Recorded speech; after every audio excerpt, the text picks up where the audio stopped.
পুটু, তুই বউয়ের কাছে থাকবি,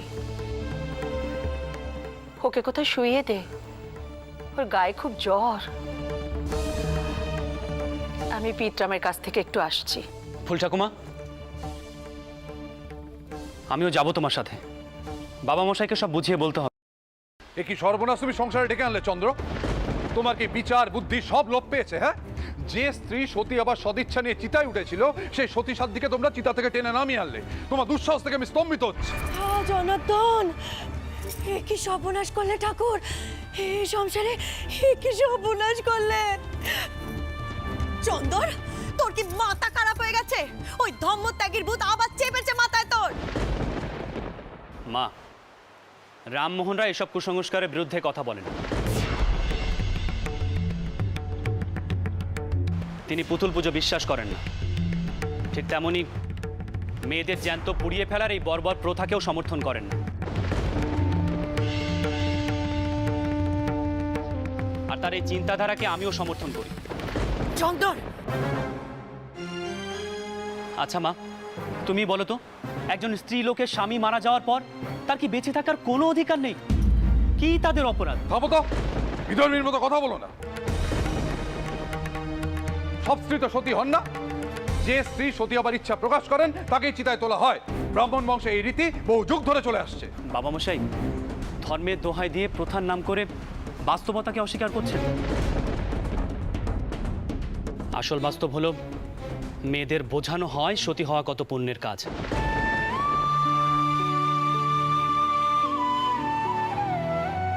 স্বামীর সঙ্গে একই চিতায় উঠে পুড়ে মরা কত সুখের। এজন্য নাকি স্বর্গ লাভ হয়। আর তাই তো তারা ফাঁদে পা দেয়। চন্দর, কি কইছিস তুই জানিস? আমি শুধু এটুকু জানি মা, বিধবাদের সম্পত্তি লুটে পুটে নেওয়ার এটি একটা সুব্যবস্থা। জয়ের ধ্বনি দিয়ে ঢাকঢোল পিটিয়ে নেশার জিনিস খাইয়ে সম্মোহিত করে। চুপ কর, চুপ কর কইছি। আমি ভেবেছিলাম তোমার একটু বিচার বুদ্ধি তৈরি হয়েছে, আমার এই বিশাল সম্পত্তি রক্ষা করার মতো যোগ্য উত্তরাধিকারী তুমি, কিন্তু ভুল ভেবেছিলাম। আবেগের বশে সংসার চলে না চন্দ্র। কি জবাব দেবে ব্রাহ্মণদের? এই সমাজ মেনে নেবে তোমার অনাচার? এই মার বাড়ি জ্বলে পুড়ে খার হয়ে যাবে। পিসিমা, পিসিমা, ওই মেয়েকে আপনি আজই বিদায় করুন। বাপ বেটার কথা শেষ হয়েছে। আমার একটা পরামর্শ আছে। 5 কান হওয়ার আগে কাল সকালবেলা মেয়েকে গোপনে কাশীর আশ্রমে পাঠিয়ে দিতে হবে। ভরণ পোষণের দায়িত্ব আমার, কিন্তু বউকে সামলানোর দায়িত্ব তোর চন্দর। ফুল ঠাকুমা, আমি ভেবেছিলাম তুমি অন্তত এই বিষয়টা অন্য চোখে দেখবে। শিশুকাল থেকে জেনে এসেছি পিতরাম মার একজন বড় ব্যবসায়ী। রাজা না হলো রাজার সমকক্ষ। কিন্তু দুঃখের বিষয় এই যে তিনিও সমাজের ভয় পান। আর সমাজের ভয়ে যত অন্যায় অবিচারকে দেখেও চোখ বন্ধ করে রাখেন।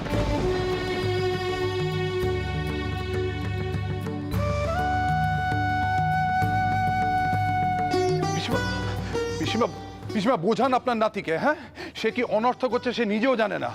আমি কিন্তু আমার সংসারে কোনো অশান্তি চাই না পিসিমা। আজ যদি জানাজানি হয়ে যায় যে সতীকে চিতা থেকে নামিয়ে এনে আমরা আমাদের বাড়িতে রেখেছি, আশ্রয় দিয়েছি, ব্রাহ্মণরা আমাদের ছেড়ে দেবে। আপনি আপনি ওকে বোঝান, এই সামান্য কথাটাও বুঝছে না। চুকি,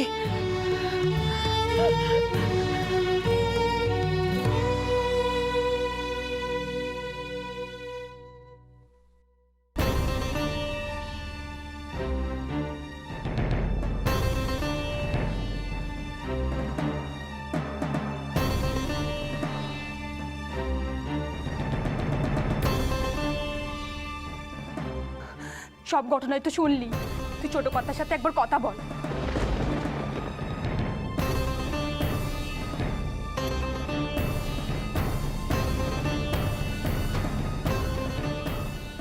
দিদি, ওর জ্বর বেড়েছে গো, জল পড়তে দিতে হবে।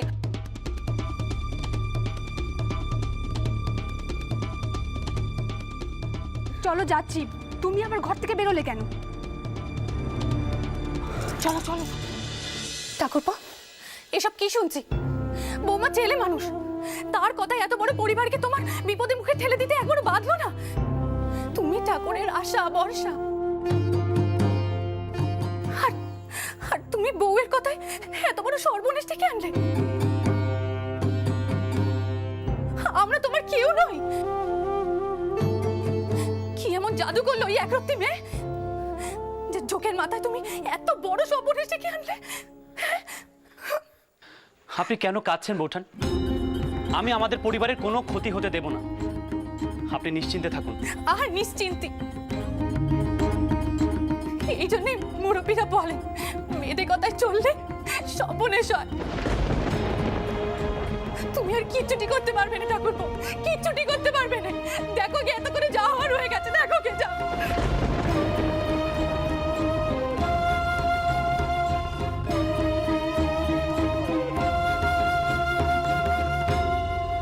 বউয়ের কথায় এত বড় সর্বনেশ ডেকে আনতে পারলে?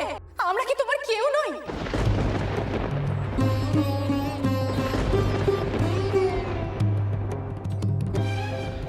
তবে কি কোনো বড় ভুল হয়ে গেল? রানী এমন করে বলল যে এই জন্যই মুরব্বীরা বলেন মেয়েদের কথায় চললে সর্বনেশ হয়।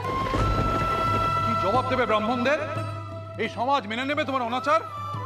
এই মার বাড়ি জ্বলে পুড়ে খার হয়ে যাবে। কি এমন জাদু করলো এই একরত্তি মেয়ে যে চোখের মাথায় তুমি এত বড় সর্বনেশ ডেকে আনলে?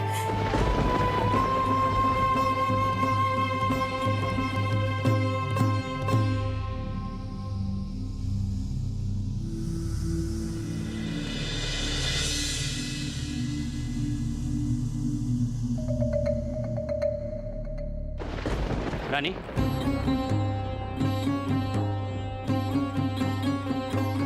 বউটি কোথায়?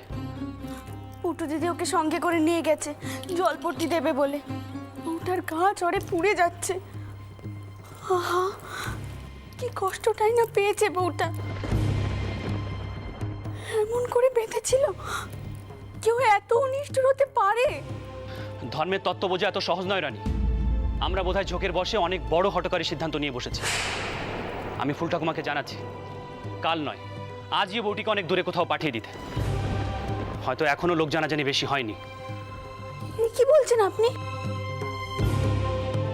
আপনিই তো বলেছিলেন ওকে পালকিতে তুলতে, আপনিই তো বলেছিলেন সব দিক সামলে নেবেন। এখন আবার কি হলো?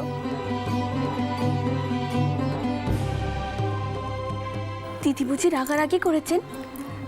ঠিক আছে, আমি দিদিকে বুঝিয়ে বলবো। যিনি আমাদের মাথার উপর আছেন তিনি ওকে রক্ষে করেছেন, তিনি আবার আমাদের রক্ষে করবেন। সব কথায় কথা বলো না তো রানী। কোন ঘটনার কি ফল হতে পারে সেটি বোঝার বোধ শক্তি বা শিক্ষা কোনোটাই তোমার নেই, তাই চুপ থাকো। কি হলো? আপনি কোথায় যাচ্ছেন?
এত মন দিয়ে কি দেখছেন?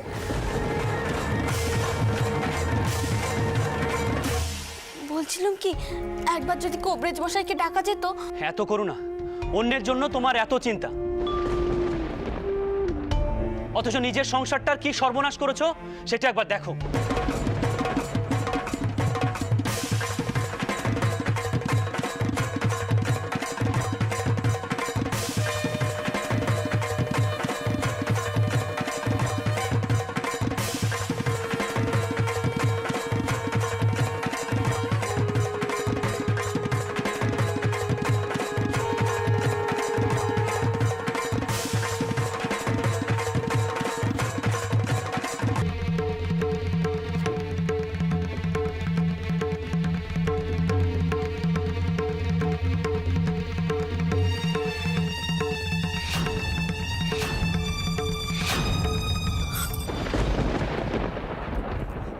বলুন না, ওনারা কারা?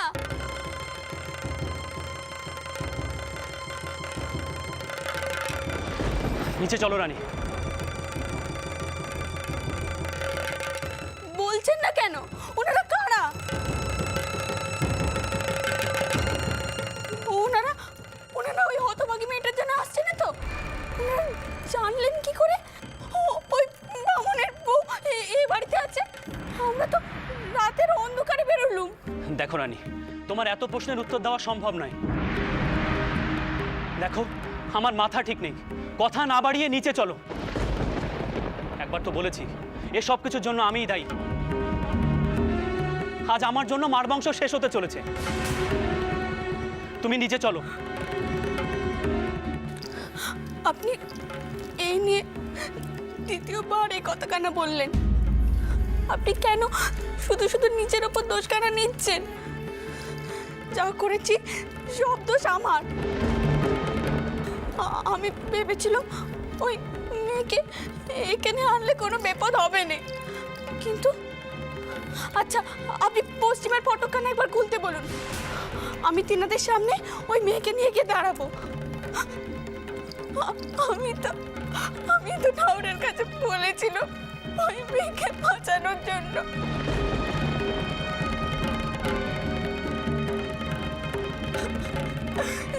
সব দোষ আমার, সব পাপ আমি করেছি, সব দোষ আমার।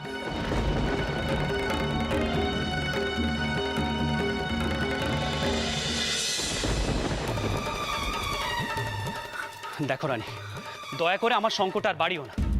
এমনিতে বাড়ির লোকজন মনে করে তোমাকে আমি বড় বেশি প্রশ্রয় দেই, আর এই ঘটনার পর থেকে তো সবাই আরো বেশি করে বলবে। আর আমার বাড়ির লোক আর ভুল করবে না।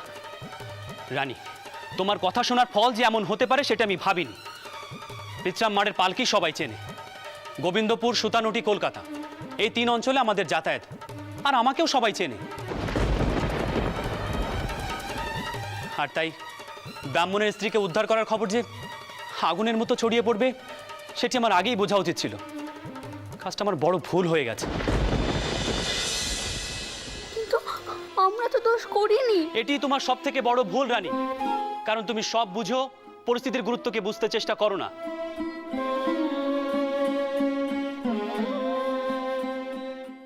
এবার দয়া করে একখানা কথা শোনো, তুমি অন্দরমহলের বাইরে পা রাখবে না।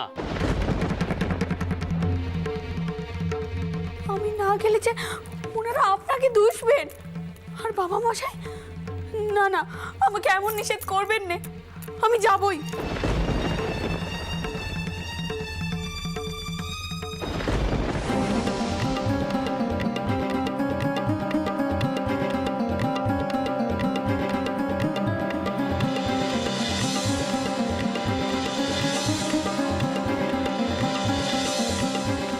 দেখো রানী, আমি সংস্কার মানি না, তবুও বলছি, তুমি যদি আমার কথা অমান্য করে সদর দরজার সামনে আসো তাহলে আমার মরা মুখ দেখবে।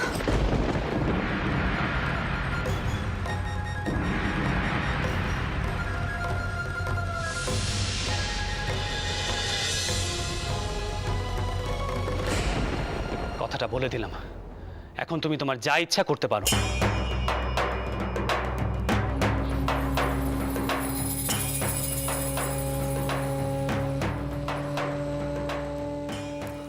উনি কি কথা বলে গেলেন?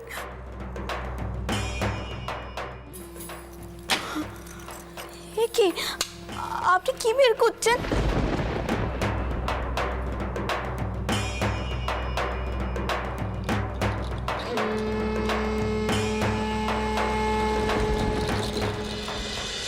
রঘুবীর, উনি উনি কি নিয়ে গেলেন? কেন কেন আমার বারবার মনে হচ্ছে এই সংসার চারকার হয়ে যাবে?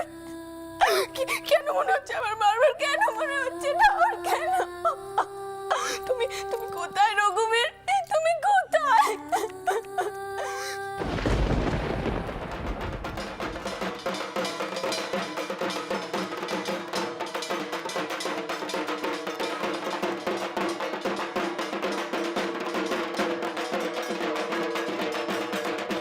শুনতে পাচ্ছেন? শুনতে পাচ্ছেন আপনি? এত সকালে ও কিসের আওয়াজ হচ্ছে? কিসের আওয়াজ? বুঝছো না, এত সকালে এই ঢাক ঢোলের গুমগুম আওয়াজ তার কি অর্থ? বহুদিন আগে এরকম আওয়াজ শুনলে ভাবতাম বর্গিরা আসছে। তারা ঢাক ঢোল বাজিয়ে কাড়া না কাড়া পিঠে লুটপাট চালাতে আসতো, রক্তের গঙ্গা বইয়ে দিত। কিন্তু এখন তো তা হওয়ার নয়। আপনি কি কোনো বিপদের আশঙ্কা করছেন?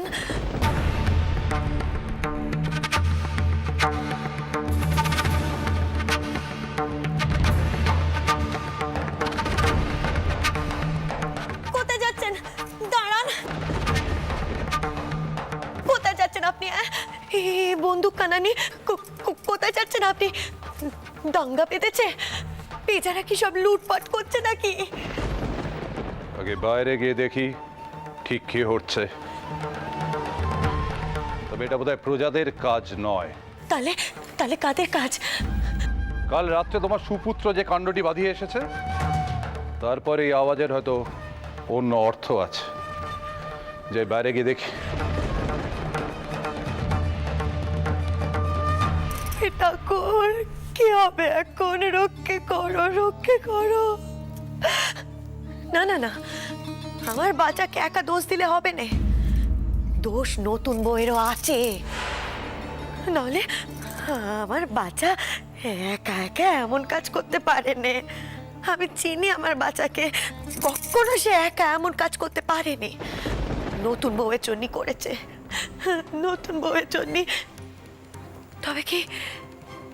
তবে কি মা ঠিক কথা কইতো? নতুন বউ বশীকরণ জানে। সে আমার বাচ্চাকে বশ করেছে।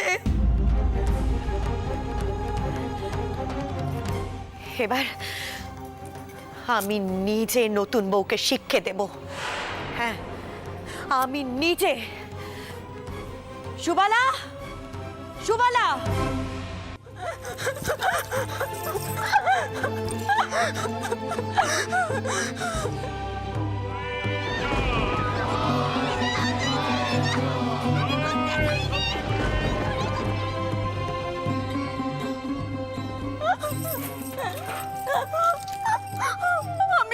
আমি তো শুধু ঠাকুরকে ডেকেছিলাম। বৃষ্টি পড়লো, চিতে নেমে গেল। তারপরে ওই মেয়েটিকে ওখানে ফেলে রেখে আসা উচিত হতো? বলো ঠাকুর, উচিত হতো? বলো না, উচিত হতো?